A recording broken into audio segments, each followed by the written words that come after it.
One of the biggest games shown at E3 2019 was Jedi Fallen Order. It was the highlight of the EA press conference, and it showed up in the Microsoft presser as well. It had a super big presence at E3 to say the least. And I think my initial impression to the game was very similar to everyone else's.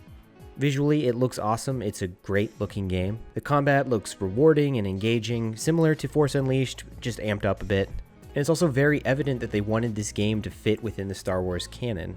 So the way the gameplay demos at E3 were presented was that this was a story-heavy, linear game. I don't think anyone was really expecting this game to be non-linear. Linear meaning there's stages. So you would have like a level select. At the beginning of the game, there's stage 1, and at the end, you have your finale. But that is not actually the case with Jedi Fallen Order. In fact, it's quite the opposite of that, actually. And I'll start this by crediting Anthony, who goes by the handle Edgewalker81 on Twitter. He brought this to my attention. His quote, "So interesting thing about Jedi Fallen Order that the demo didn't show, it's a Metroid game. You have a ship and a crew, and you can visit the planets in any order you like. As you gain new abilities, it allows you to unlock new areas on the other planets. Why not show that?" And then he also links to where he heard that, which was on the Giant Beast Cast, which is a podcast done by the folks at Giant Bomb. And on that podcast, they do go into more detail. If you want to listen to that, I'll link it down below. It starts at the 17-minute mark. But yeah, essentially, it is more of an open world type experience than linear. And I don't imagine that it's fully immersive open world. You're not going to be able to fly around in space, but you will be able to select these planets at will and travel to them whenever you want. You can do them in any order, it seems like. And I imagine that when you visit these worlds, they will each have their own objectives, their own quests, whatever you want to call it. And this probably means that some of the planets are more difficult than others,